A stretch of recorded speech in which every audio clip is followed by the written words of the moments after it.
নমস্কার প্রিয় দর্শক, ক্যালকাটা ডায়ালগস থেকে মনোজ দাসের প্রীতি ও শুভেচ্ছা নেবেন।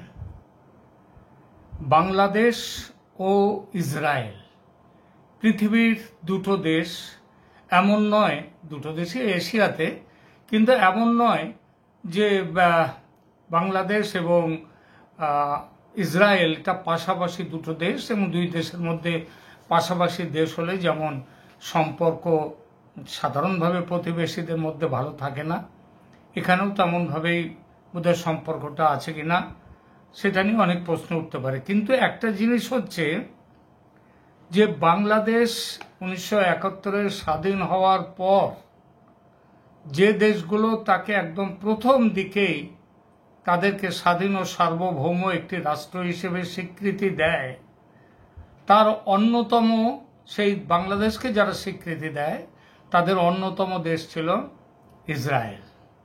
ইসরায়েল 1971 সালের বাংলাদেশ যুদ্ধ শেষ হয়ে যাওয়ার পর এখানে সরকার তৈরি হলে সেই সরকারকে ইসরায়েল স্বীকৃতি দেয় তার পরের বছর 1972 সালে। 72 সালের ফেব্রুয়ারি মাসের, সম্ভবত 22শে ফেব্রুয়ারি এরকম একটা দিন যেন হবে মনে হচ্ছে। তো সেই হিসেবে বাংলাদেশকে প্রথম যারা স্বীকৃতি দেয় তাদের মধ্যে ইসরায়েল একটি হওয়ার ফলে ইসরায়েলের সঙ্গে বাংলাদেশের সখ্যতা থাকার কথা ছিল। কারণ একটা জিনিস মনে রাখবেন, সেই সময় কিন্তু চীন বাংলাদেশকে স্বীকৃতি দিতে অনেক দেরি করেছিল, অনেক পরে দিয়েছিল, বরং বিরোধিতা করেছিল যাতে বাংলাদেশ স্বীকৃতি না পায়, জাতিসংঘে তার বিরোধিতা করেছিল। তো যাই হোক, সেটা শেষ, আমার চীন নিয়ে এখানে আলোচনা নয়, আলোচনা হচ্ছে ইসরায়েল নিয়ে এবং বাংলাদেশ নিয়ে। ইসরায়েলের সঙ্গে বাংলাদেশের কি সম্পর্ক বর্তমানে পৃথিবীর মধ্যে বাংলাদেশ হচ্ছে একমাত্র রাষ্ট্র যে প্রত্যক্ষ বা পরোক্ষ কোনোভাবেই ইসরায়েলের সাথে যার কোনো বাণিজ্য সম্পর্ক নেই। এটা হচ্ছে একমাত্র, বাংলাদেশ হচ্ছে পৃথিবীর একমাত্র রাষ্ট্র।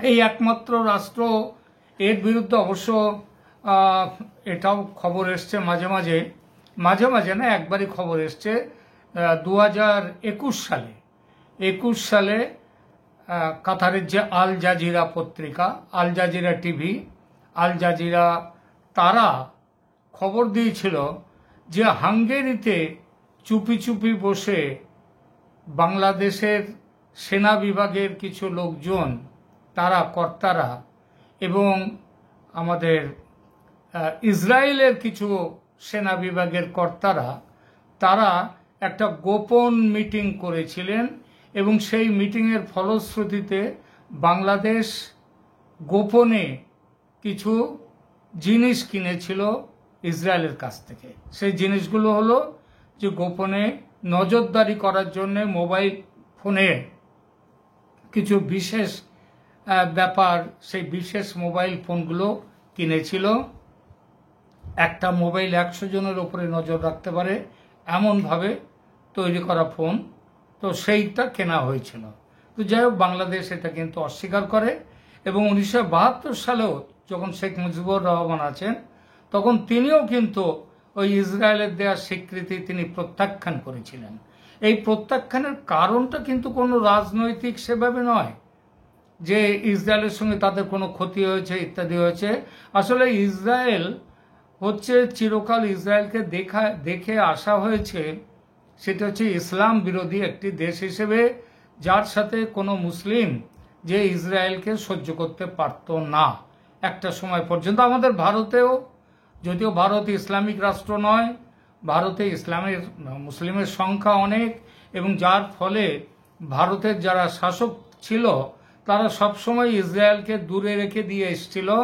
সেটা হচ্ছে একটাই কারণ, যাতে মুসলমানদের ভোট অন্তত এখানকার শাসকের যে দল তারা যাতে পায়। এই পথে প্রথম বাধা নিয়ে আসেন এই পথে, সেটা হচ্ছে নরসিমা রাওয়ের সময়। নরসিমা রাও কংগ্রেসি প্রধানমন্ত্রী হলেও তার সময় ইসরায়েলের সাথে সম্পর্ক অনেকটা সহজ হয়, সম্পর্ক তৈরি হয়, এবং তারপরে অটল বিহারী বাজপেয়ীর সময় সেই সম্পর্কটা আরো ঘনিষ্ঠ হয়। এবং তারপরে বর্তমানে তো ভারতের পাশে যারা অন্তত সামরিক সাহায্যের দিকেও যারা আছে, সমস্ত দিকে যারা আছে, সেই দেশের নাম হচ্ছে ইসরায়েল। সবার আগে যদি দুটো দেশের নাম করতে হয় তাহলে তার মধ্যে একটা নাম ইসরায়েল থাকবে, আর একটা নাম আমেরিকা থাকবে না রাশিয়া থাকবে, সেটা নিয়ে প্রশ্ন উঠতে পারে, কিন্তু ইসরায়েলের নাম নিয়ে প্রশ্ন উঠবে না। এখন এই ইসরায়েল, আপনারা জানেন ইসরায়েলকে তাহলে বাংলাদেশিদের কাছে যদি জিজ্ঞেস করা হয় যে তোমরা পৃথিবীর সব থেকে বেশি ঘৃণা করো কোন দেশকে বা কোন রাষ্ট্রকে, তার একটাই উত্তর আসবে, সে উত্তর হবে ইসরায়েল। এবং সেখানে কোনো রকম কে কোন রাজনৈতিক দলের সমর্থক সেটা কোনো ব্যাপার নয়, এটাই আসবে উত্তর। এবং এই উত্তর আসার মানে তারা সম্পর্কটা কেমন যদি জিজ্ঞেস করা হয়, বলবে আদায় কাঁচকলায় নয়, আদায় আর কাঁচকলাও পর্যন্ত মাঝে মাঝে একসাথে সবজিতে দিতে হয়, কিন্তু এদের সম্পর্কটা হচ্ছে সাপে নেউলে। এবং এই সাপে নেউলের সম্পর্ক থাকার কারণটা হচ্ছে কি, কারণটা ধর্মীয় কারণ। কারণ সবাই মনে করে যে প্যালেস্টাইনিদেরকে, যাদের ন্যায্য অধিকার ইসরায়েলের ভূমির ওপরে, তাদেরকে সেখান থেকে হটিয়ে দিয়ে জবরদখল করেছে ইসরায়েল, এবং ইসলামী বিশ্বের শত্রু তারা। এইটাই হচ্ছে কারণ। এখন এই কারণটা আমরা বাংলাদেশের, এর ফলে হচ্ছে কি বাংলাদেশের সঙ্গে ওই যে একবার একটুখানি ওই যে যোগাযোগের কথাটা বললাম, কিন্তু এই যে ধর্মীয় কারণ, এটা হচ্ছে বহু প্রাচীন। এই কারণের জড় রয়েছে অনেক পেছনে, কিন্তু ইহুদি এবং ইসলামের মধ্যে একটা চিরকালীন দ্বন্দ্ব সেটা কিন্তু রয়েছে। দুটো দেশই, দুটো ধর্মই কিন্তু ওই মরুর ধর্ম, দুটো ধর্মই মরু দেশের ধর্ম, যাকে আমরা বলি আব্রাহাম যে রিলিজিয়ান, সেই রিলিজিয়ান হচ্ছে দুই দেশেই। আপনারা দেখতে পাবেন ইসলামের সাথে ইহুদি ধর্মের অনেক মিল, কিন্তু মিল থাকলেও তাদের মধ্যে এই শত্রুতাটা আজকের নয়, বহু প্রাচীন। কিন্তু এখন ব্যাপারটা হয়ে গেছে কি, বাংলাদেশ এখন বর্তমানে যেদিকে এগিয়ে চলেছে সেদিকে কিন্তু হলে যে এখন দেখা যাচ্ছে ইসরায়েল আর দূরে থাকছে না, ইসরায়েল চলে আসছে একেবারে বাংলাদেশের বুকের ওপর। আপনাদের কাছে একটু অদ্ভুত লাগছে খবরটা, কিন্তু মনে রাখবেন এটা অদ্ভুত লাগলেও সত্যি।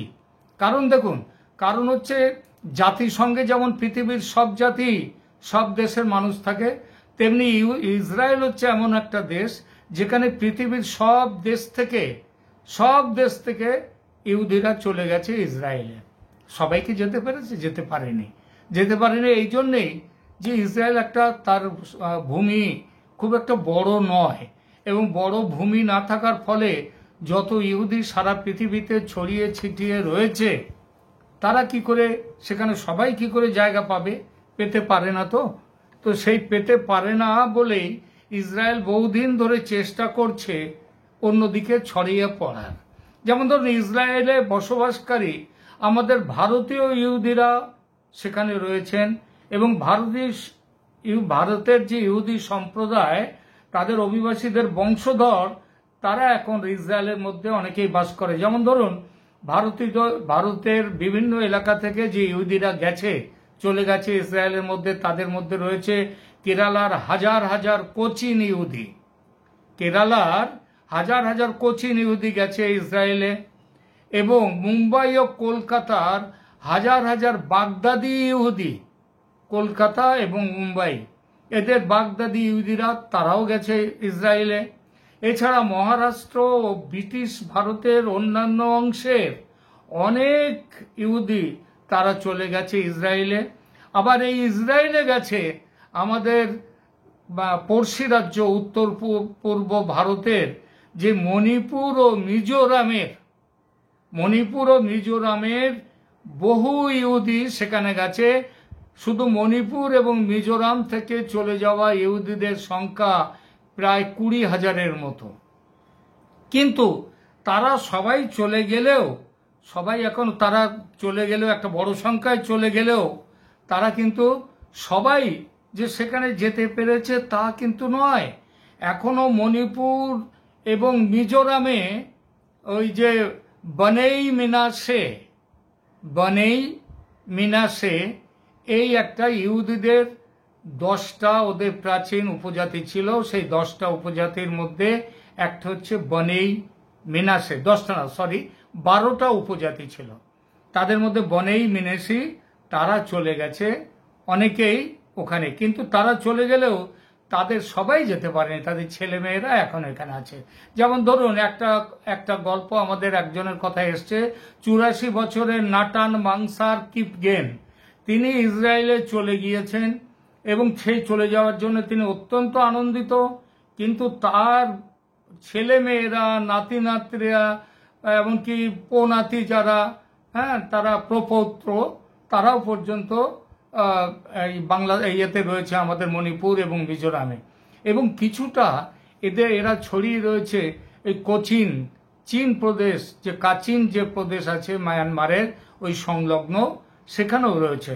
তো এই যে এরা সবাই মনে করছে এত মানুষের তো নিয়ে যাওয়ার জায়গা পাওয়া যাবে না, তো নিয়ে যাওয়ার জায়গা যখন পাওয়া যাবে না তখন তাদেরকে কিভাবে তাদেরকে ইহুদি বলে এক জায়গায় তাদের সুরক্ষা দেয়া যায়, সেই চেষ্টা করবার জন্যে ইসরায়েল অনেক দিন ধরে তার নিজের এলাকা বাড়াতে চলেছে, বাড়াবার চেষ্টায় রয়েছে।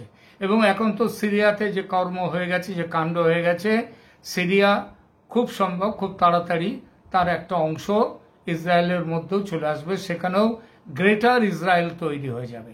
আবার এটা যে শুধু কাছাকাছি রাষ্ট্রগুলোর মধ্যে নয়, যেমন ধরুন গাজা থেকে বলে দেয়া হয়েছে যে সেখান থেকে প্যালেস্টিনিয়ানদের সেখান থেকে চলে যাওয়ার কথা বলা হয়েছে, এবং সেই ঘোষণা করেছেন কে? ট্রাম্প সাহেব এবং নেতানিয়াহু সাহেব, এরা সবাই মিলে একসাথেই ঘোষণা করেছেন।